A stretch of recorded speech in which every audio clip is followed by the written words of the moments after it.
Assalamualaikum warahmatullahi wabarakatuh teman-teman. Kami dari kelompok Suara Demokrasi bagian video. Nama saya Yuzar Novatoni. Nama saya Andri Febrian. Nama saya Sumar Hafiz. Nama saya Dandafa Ahmad. Kami di sini akan menjelaskan perjalanan demokrasi di Indonesia dari tahun 98 sampai sekarang.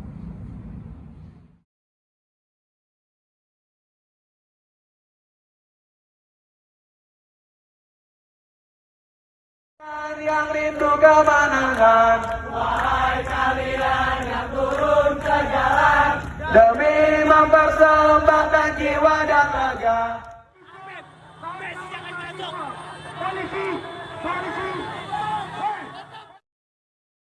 Saya ingatkan kepada kaum-kaum yang berdinas yang kami kaki untuk menjaga keamanan ini tidak ada tindakan-tindakan represi.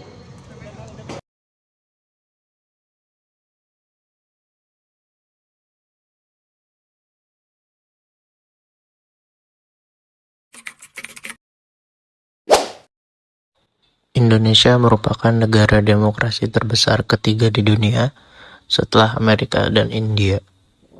Indonesia menganut sistem pemerintahan demokrasi sejak kemerdekaan Indonesia hingga sekarang.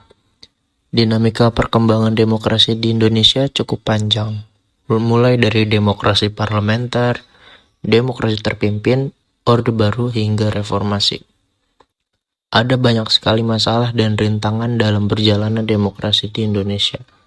Masalah-masalah yang ada tidak hanya menjadi ancaman bagi Indonesia, namun ada sisi lain yang menunjukkan bahwa dapat menjaga keutuhan demokrasi di Indonesia. Terlebih lagi pada masa Orde Baru, masalah yang datang baik kepada pemerintah dan rakyat Indonesia sangat banyak.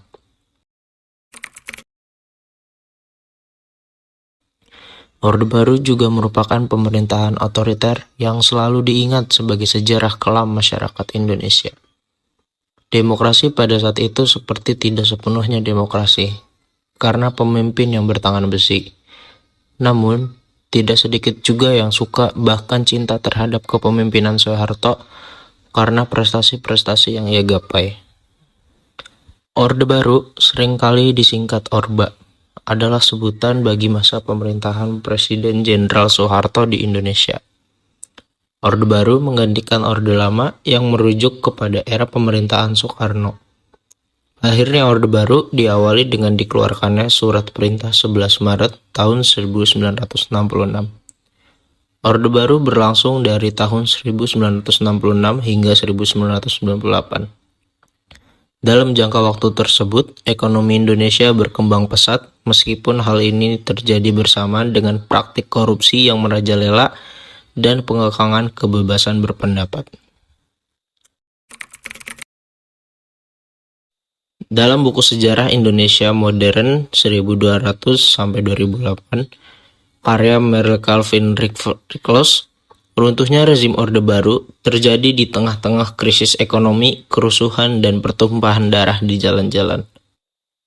Rupiah pada saat itu berada dalam kisaran 2.500 per US dollar, namun nilai tersebut merosot pada Juli 1997. Pada Agustus 1997, nilai rupiah merosot 9%. Dan pada Januari 1998, nilai rupiah menjadi 17.000 per US dollar, atau kehilangan 85%. Respon pertama pemerintah terhadap krisis ekonomi yang terjadi adalah reformasi. Namun, proyek-proyek pada kroni dan keluarga masih dilindungi. Kondisi ini yang menyebabkan perusahaan-perusahaan di Indonesia bangkrut. Pemerintah melakukan perjanjian dengan IMF yang membuat 16 bank tutup. Hanya 2 bank milik keluarga dibuka kembali. Hal tersebut semakin menunjukkan bahwa rezim ini sudah terbelit nepotisme, korupsi, dan inkompetensi. Akibat hal tersebut, muncullah aksi demonstrasi. Aksi demonstrasi yang digerakkan oleh mahasiswa pada 1998 sudah turun ke jalan-jalan. Mereka menuntut reformasi total dan perbaikan ekonomi. Demonstrasi semakin meluas hingga ke daerah-daerah. Pada 12 Mei 1998, 4 mahasiswa tertembak saat demonstrasi di depan Universitas Trisakti. Aksi demonstrasi semakin marak hingga terjadi pembakaran dan penjarahan. Kemudian, Presiden Soeharto mengundurkan diri sebagai presiden pada 21 Mei 1998 dan digantikan oleh wakilnya Baharudin Yusuf Habibie. Mundurnya Soeharto sebagai presiden menandakan munculnya era reformasi. Pemerintahan Baharudin Yusuf Habibie tidak berlangsung lama. Cukup banyak prestasi yang diraih seperti contohnya membuat Undang-Undang Otonomi Daerah. Tanpa adanya Undang-Undang Otonomi Daerah, Indonesia akan sama nasibnya seperti Uni Soviet. Pengangkatan B.J. Habibie sebagai presiden menimbulkan berbagai macam kontroversi bagi masyarakat Indonesia.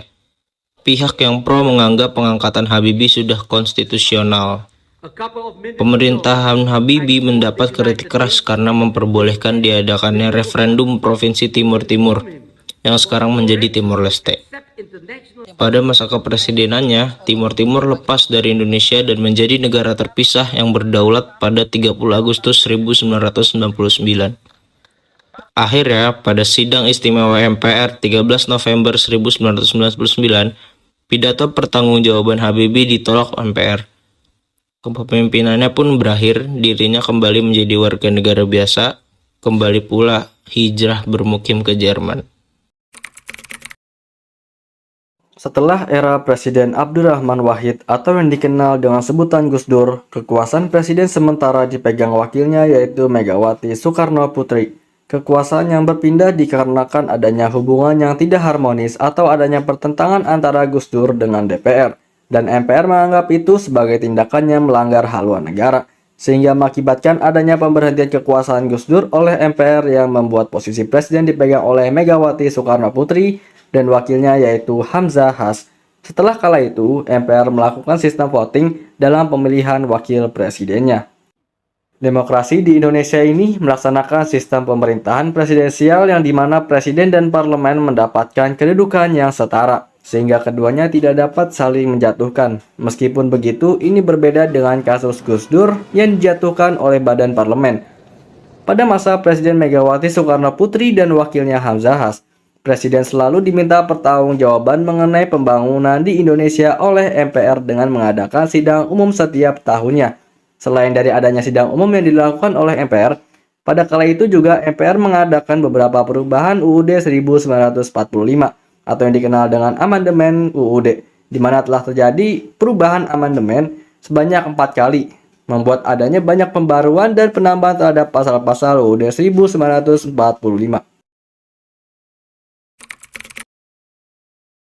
Selanjutnya kita beralih pada pemilu 2004 yang dimenangkan oleh Susilo Bambang Yudhoyono dan Yusuf Kala, di mana ini merupakan sebuah bentuk pemilu yang mencerminkan adanya demokrasi di Indonesia. Pasalnya, pada pemilu tahun 2004 untuk pertama kalinya dilakukan pemilu langsung untuk presiden dan wakilnya, meskipun keduanya berbeda partai. Pemilu dilaksanakan dengan menggunakan asas luber dan jurdil, atau kepanjangannya yaitu langsung, umum, bebas, rahasia, serta jujur dan adil. Pemilihan tidak hanya untuk presiden dan wakilnya, tetapi juga menyangkut pemilu anggota legislatif seperti DPR, DPD, dan DPRD. Pemilu tahun 2004 dikatakan sebagai pemilu yang demokrasi karena pemilu ini dilakukan untuk pertama kalinya yaitu oleh rakyat untuk mereka mampu memilih pasangan dan calon partai dan kadernya yang akan menduduki kursi pemerintahan. Pemilu legislatif dilaksanakan pada tanggal 5 April 2004, di mana rakyat memilih 550 anggota DPR, 128 anggota DPD dan anggota DPRD untuk periode 2004 sampai 2009. Setelah pemilu legislatif dilaksanakan, selanjutnya adanya pemilu presiden pada tanggal 5 Juli 2004 untuk putaran pertama dan tanggal 20 September 2004 untuk putaran kedua, di mana dari pemilu dua putaran tersebut dimenangkan oleh Susilo Bambang Yudhoyono dan wakilnya Muhammad Yusuf Kala yang mengalahkan 6 pasangan calon lainnya yang salah satunya yaitu Megawati dan Gus Dur. Kemudian kekuasaan SBY berlanjut hingga pemilu 2009 yang kala itu, SBY juga memenangkan kembali posisi sebagai presiden dengan wakilnya yaitu Budiono. di mana pemilu 2009 masih sama seperti pemilu pada 2004, yaitu pemilu langsung yang memberikan hak pilihnya kepada rakyat untuk memilih para calon-calon anggota legislatif dan calon presiden serta wakilnya. Pada periode kedua kepemimpinannya, Susilo Bambang Yudhoyono atau yang kerap disapa dengan panggilan SBY membentuk Kabinet Indonesia Bersatu Kedua sebagai kabinet pemerintahan Indonesia yang dipimpin oleh Presiden SBY itu sendiri dan wakil presidennya pada saat itu Budiono. Susunan Kabinet Indonesia Bersatu Kedua diumumkan oleh Presiden SBY pada 21 Oktober 2009 dan dilantik keesokan harinya pada 22 Oktober 2009, sekalipun kemudian dirombak kembali pada 19 Mei 2010. Selama masa jabatan yang kedua, terlihat beberapa kelemahan dalam pelaksanaan pemerintahan SBY, seperti kurangnya respons yang cepat terhadap beberapa isu, sehingga isu tersebut menjadi panas dan membingungkan. Upaya pemberantasan korupsi juga menimbulkan kekhawatiran, termasuk kasus-kasus yang melibatkan pimpinan Komisi Pemberantasan Korupsi. Keberadaan mafia hukum dan politisasi di berbagai sektor yang sebenarnya tidak memerlukan campur tangan politik yang berlebihan untuk pencitraan. Selama periode kedua kepemimpinan SBY, terjadi peningkatan kepercayaan rakyat terhadap pemerintah. Fokus utama pemerintahan pada masa ini adalah menangani masalah perekonomian dan meningkatkan pendapatan masyarakat. Musyawarah mufakat diutamakan sebagai prinsip utama dalam pengambilan kebijakan, meskipun kadang mengakibatkan proses pengambilan keputusan yang lambat. Pemerintah SBY juga berupaya memperkuat sistem politik dengan langkah-langkah reformasi, termasuk perbaikan dalam sistem kepartaian, peningkatan akses informasi, dan penguatan lembaga pengawasan dan penegakan hukum. Meskipun menghadapi tantangan dan kritik, era kedua kepemimpinan SBY memberikan dorongan positif bagi pembangunan demokrasi di Indonesia. Hingga Juli 2014, sudah menandakan bahwa masa bakti SBY sebagai presiden sudah semakin dekat untuk digantikan oleh individu terpilih lainnya. Karena pemilu 2014 sudah ada di depan mata. Pemilihan ini menjadi pemilihan presiden langsung ketiga di Indonesia. Presiden pertahanan Susilo Bambang Yudhoyono tidak dapat maju kembali dalam pemilihan ini karena ditegah oleh undang-undang yang melarang periode ketiga untuk seorang presiden.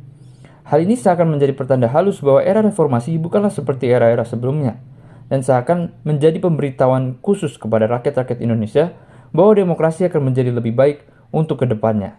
Atau setidaknya itulah yang kita pikirkan.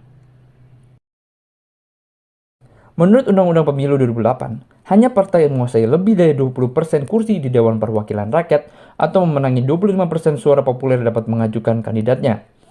Undang-undang ini sempat digugat di Mahkamah Konstitusi, tetapi pada bulan Januari 2014, Mahkamah memutuskan undang-undang tersebut tetap berlaku. Pemilihan umum ini akhirnya dimenangi oleh pasangan Joko Widodo dan Yusuf Kala dengan memperoleh suara sebesar 53,15%, mengalahkan pasangan Prabowo Subianto dan Hatta Rajasa yang memperoleh suara sebesar 46,85%. Sesuai dengan keputusan KPU pada 22 Juli 2014, Presiden dan Wakil Presiden terpilih dilantik pada 20 Oktober 2014, menggantikan Susilo Bambang Yudhoyono.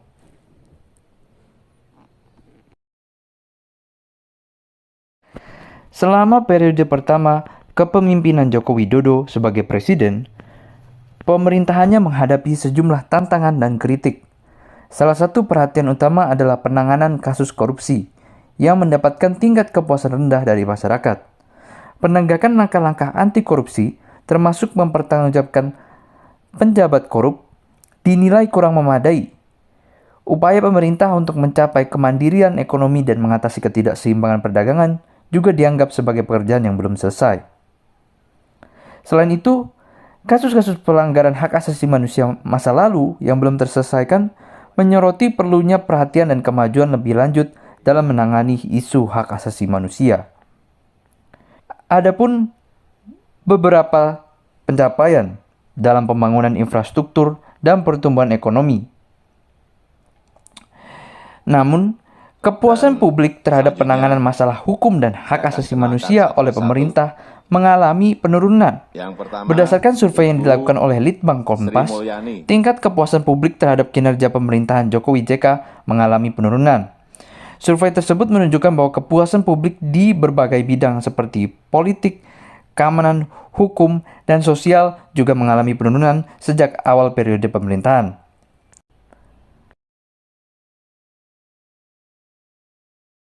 Setelah selesai dengan masa jabatan yang pertama, Joko Widodo memiliki intensi untuk melanjutkan masa jabatan selama 2 periode. Alhasil ia menggait Ketua Komisi Fatwa MUI, Ma'ruf Amin, sebagai cawapresnya.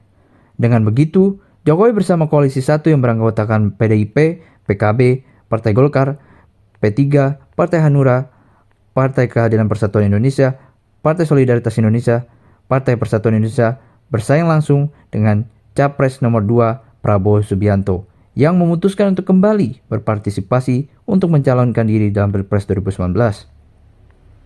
Pada akhirnya, pemilihan umum ini dimenangkan oleh pasangan Joko Widodo Ma'ruf Amin dengan perolehan suara 55,50%, diikuti oleh Prabowo Subianto Sandiaga Uno dengan perolehan suara 44,50%. Pemerintahan era kedua Jokowi berjalan dengan sebagaimana mestinya. Sekalipun ada masalah di beberapa sektor pemerintahan, fokus Jokowi dalam pandangan rakyat sebagai pengembang infrastruktur sudah tidak bisa dihiraukan lagi.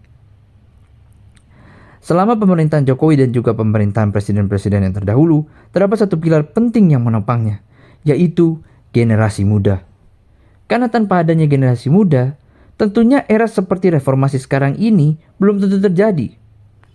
Dari beberapa generasi muda tersebut, ada satu generasi muda yang menjadi saksi hidup dari terlaksananya demokrasi selama 25 tahun ini, yakni generasi milenial. Sebagai salah satu saksi sejarah perkembangan demokrasi, kira-kira seperti apa pandangan mereka mengenai demokrasi? Mari kita simak wawancara yang kami lakukan dengan beberapa generasi milenial berikut ini.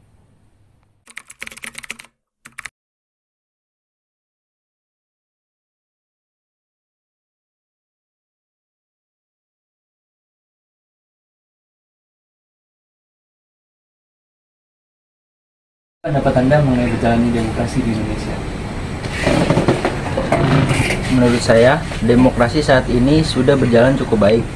Apalagi jika dibandingkan dengan zaman Orde Baru dulu, di mana inspirasi rakyat belum terakomodir oleh wakil rakyat sendiri.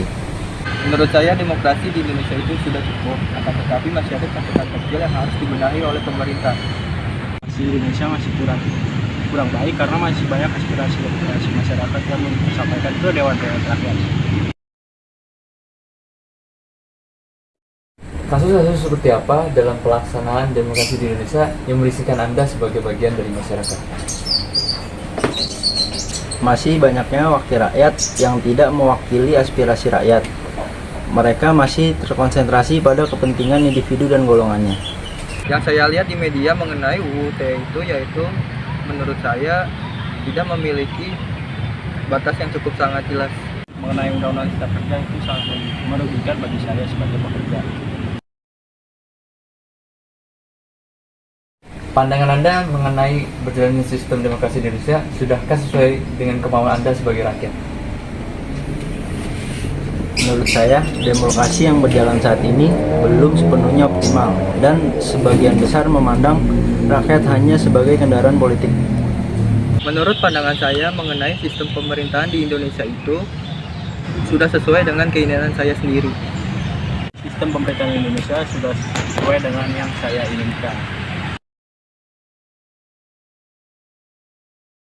Apa yang seharusnya pemerintah lakukan?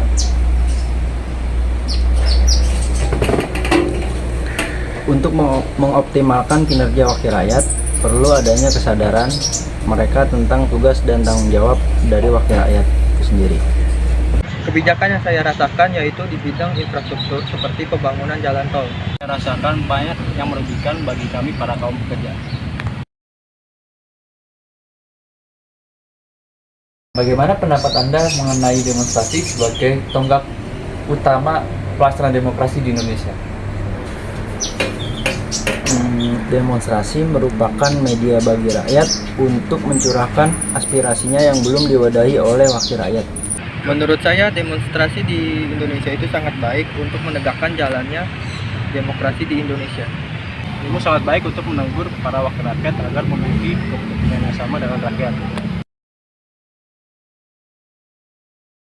Apakah aspirasi rakyat sudah tersampaikan dalam demonstrasi dan sudahkah pemerintah melaksanakan hal tersebut? Sebagian dari beberapa demonstrasi yang ada sudah mencerminkan jalannya demokrasi, namun belum bisa terwakili oleh pemerintah. Menurut saya belum, karena kita bisa lihat dari demo-demo yang kita jalani, kita malah mendapatkan represi dari aparat, bukan mendapatkan sambutan dari Dewan-Dewan Perwakilan Rakyat. Menurut saya, Dewan Perwakilan Rakyat tidak satu titik dengan rakyat, jadi seakan-akan kami sia-sia melakukan demo. Apakah menurut Anda pelaksanaan demonstrasi sudah sesuai dengan keinginan Anda? Jelaskan opini Anda secara singkat. Waduh, agak sulit nih pertanyaan ini.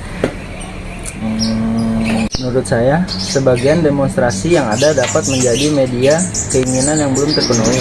Namun, perlu diingat bahwa demonstrasi harus sesuai dengan aturan yang dikeluarkan pemerintah dan tidak bersifat anarkis, sehingga esensi demokrasi bisa terjaga. Menurut saya sudah sesuai keinginan saya, akan tetapi banyak demonstran yang merusak fasilitas yang sehingga merugikan rakyat itu sendiri. Menurut saya baik, tapi banyak elemen yang harus bersatu agar kepentingan bisa selaras.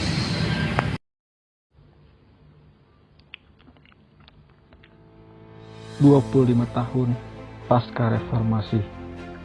Seharusnya kita sudah mencapai demokrasi yang baik. Tapi bisa kita lihat bahwa kondisi demokrasi sekarang sangat jauh dari kata baik. 25 tahun pasca reformasi. Masih banyak terjadi kasus pelanggaran HAM akibat kritik kepada pemerintah. Apakah kita benar-benar sudah mencapai demokrasi yang baik? Jalan Selipi di depan gedung Dewan Perwakilan Rakyat menjadi saksi banyaknya aksi buruh, tani, mahasiswa yang aspirasinya tidak didengar oleh para dewan yang duduk di gedung megah itu. Sebelum mereka duduk di kursi kekuasaan, mereka seperti mengemis suara-suara rakyat dengan memasang baliho, menancapkan bendera partai-partai mereka masing-masing, bersikap layaknya mereka peduli dengan kepentingan rakyat. Tetapi setelah mereka sudah duduk di bangku kekuasaan, mereka seakan lupa dengan janji-janji mereka. Mereka lupa membawa kepentingan rakyat. Mereka lebih membawa kepentingan partai dan kelompok-kelompok elit. Sudahkah kita sebagai generasi muda sadar bahwa sangat penting untuk memiliki kesadaran politik untuk menunjang demokrasi? Sudahkah kita sebagai generasi muda memiliki keinginan untuk menjadikan bangsa ini lebih maju ke depannya? Itulah yang ingin kami sampaikan dalam video narasi singkat ini. Terima kasih.